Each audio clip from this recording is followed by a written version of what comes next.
Hello. Nag-aano ako. Suot ng gloves. At ako ay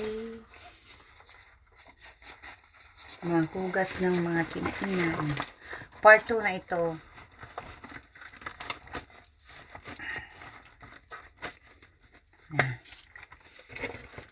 Kanina, ano ko ng ano yan. Lulutuin ko. Ngayon, mahugas ng kinainan.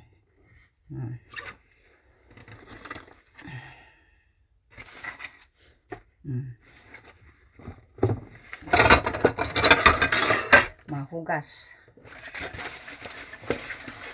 Yan ang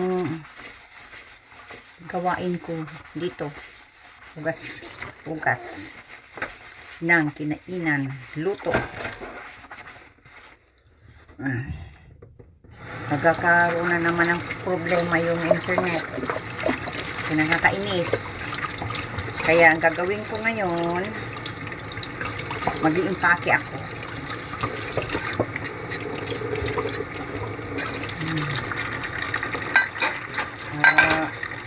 Matapos na yung gawain.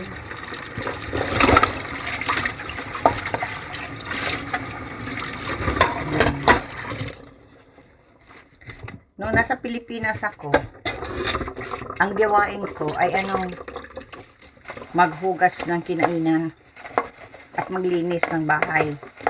Yung iba kong kapatid naman, lalaba.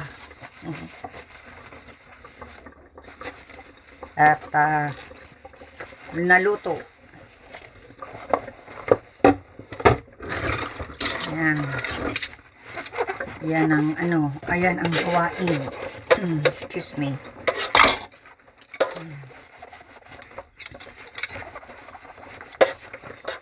Tapos nito, ako, yung mga ipapakihin ko.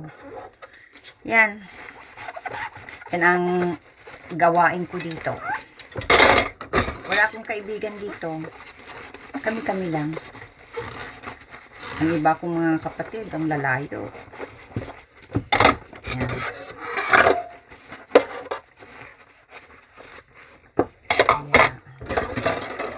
Hindi naman kami nagkikita. Kasi malalayo sila. Ganun yan, pag talagang malayo ang lugar, tapos busy, hindi na nagkikita.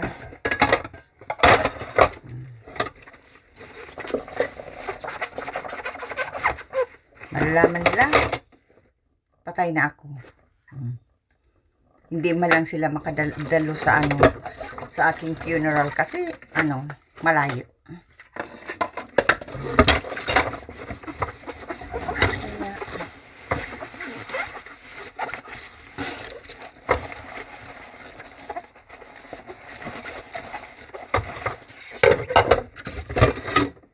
Ang iba hindi naniniwala na meron akong karamdaman. Kasi nagkatawa pa ako. Yan. Ay, anong gagawin ko? Maawa sa sarili? Hindi nyo yan dapat gawin. Kung sino man sa inyo mayroong naramdaman, huwag kayong maawa sa sarili nyo. Huwag kayong madidepress. Huwag niyong kaawaan talaga ang sarili niyo. Lalong lalala ang sakit niyo. Dapat maging masaya. Yun nangyari sa kay mama. Grabe stress. May sakit na. Grabe pang stress. Kaya, saka sinabi niyo sa inyo, siguro mabuti raw na mamatay na siya. Para para matahimik na siya. Hindi alam ni mama. Mas lalong lumala. Kaaway-away. Ang iba naman, nagkikipag-away.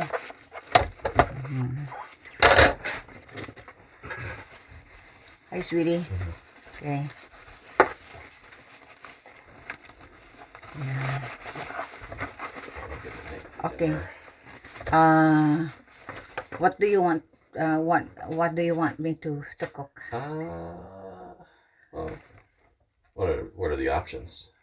You want chicken Chicken? or something else? Sausages?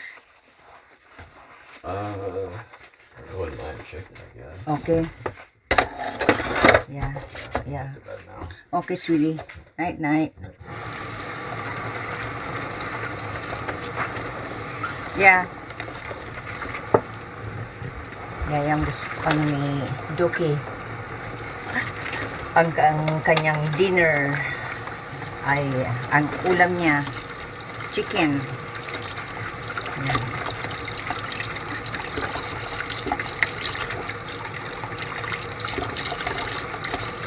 Ang mahal ng ano dito ang ano yan isda. Kaya yun nangyari kay mama. Away-away. Pinadalahan si mama ng ano, Red Cross. Oh my God. Sino nasa Pilipinas? Pinadalahan ng ano, Red Cross si mama. Ay, galit si mama. Dahil yan, kung kumusta na raw, kung ano yan, okay ang kalagayan, kung hindi daw na-abuse. Alam naman na yung isa namin kapatid ng kukulo, hindi ba gaano bigyan ng katahimikan si mama, maging masaya, hindi ano. Tapos gusto pang padalahan ng pulis. Pagpadala ng pulis, tingnan kung okay daw ang pag-trap si papa at si mama. Karayin niya. Dapat kapag may sakit ang isang tao, huwag nang ano, bigyan ng ano, yung stress. Kasi lalong dadali ang buhay. Kaya yung ginagawa ko ngayon, hindi bale wala akong ano yan, wala akong kaibigan,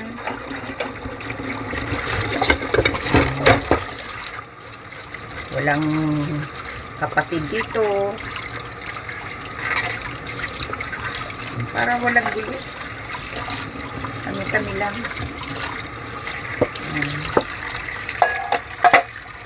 Ay no, kagagaling ko pa lang sa ano, sa hospital. Pinadalahan ako na ano, social worker. Ang ano, alam ko kapatid ko ang nag-report kasi wala naman akong kaibigan dito. Ang kakapit ba kayo dito? Wala namang pakialam. Hindi, kahit ilang taong nang namin na ano yan, nandun sa isang bahay, kahit ilang taon na kaming nakatira doon, hindi namin nakakausap. Ganyan yan dito, walang pakialaman. Pinadalahan ako ng social worker, 2. Abusive daw ako, yeah, ano pang allegations tungkol laban sa akin. Ay, grabe talagang ginawa sa akin. Alam ko naman nang time na iyon, nag-hospital ako kasi sa sobra kong stress na binigay sa akin, nag-commit suicide. Totoo yun, hindi ko na nakayanan, nag-commit suicide ako. Pero ano yan, nakita ko si mama, akala ko maganyan si mama, ganyan, hindi, nakatingin sa akin ang galit. Tapos na-realize ko na paano kung wala na ako. Oh, ano ang mararamdaman ng mga anak ko. Tulad ng naramdaman ko na nawala si mama. Yun. Ang ano ko talaga intention nang mag-inom ako ng gamot na mix ko talaga, tapos ininom ko at tapos ma-stay ako sa kwarto. Malalaman nila patay na ako. Kaya yun lang nakita ko si mama galit sa akin. Yun, tapos na-realize ko yung ang nagawa ko. Ay, nagsusuka ako. Gaganyan ko ang ko. Tapos, yung nagsuka na ako, pilit kong magsuka. Pagkatapos, yan, natawag ako ng ambulance. Dinala, punta sa bahay. Dinala ako sa ospital. Grabe regret ko noon. Si Duki ang nagbantay sa akin. At naghingi talaga ako ng sorry sa ginawa ko. Tapos ilang araw ako sa ospital. May gamot pa ang katawan ko doon sa ininom ko. Pagdating ko sa bahay, hala, may dumating na social worker.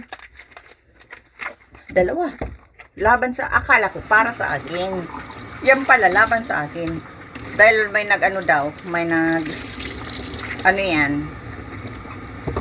nag-report na abusive ako.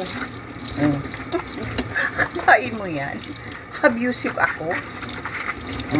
Alam ko naman hindi ko ang sarili ko ng panahon na yun kasi na may gamot pa ang ko. Hindi ako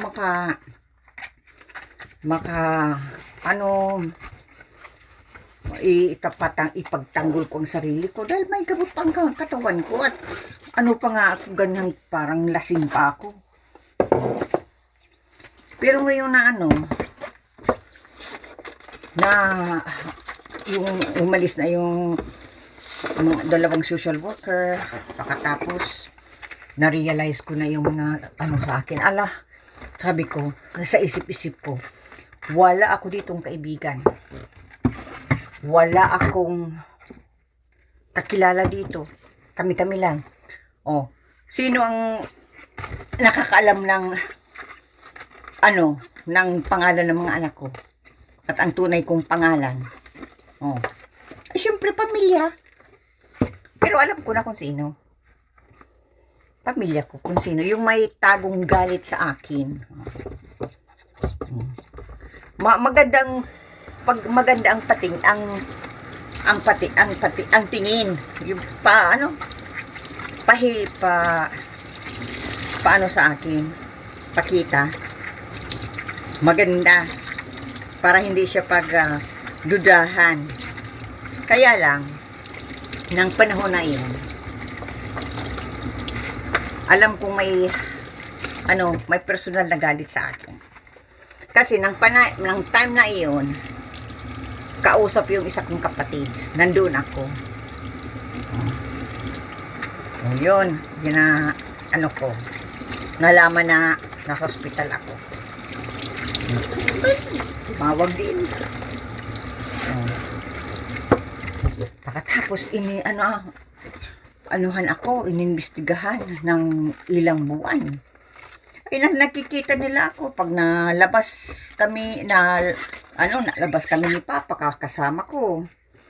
Kaya pala pag nalabas kami, may nakikita akong sasakyan na tinted. Tapos palagi nakapark doon sa kabila. Pero medyo malapit naman, hindi naman ng kapitbahay. Medyo malapit-lapit. Ay malayo-layo. Yun.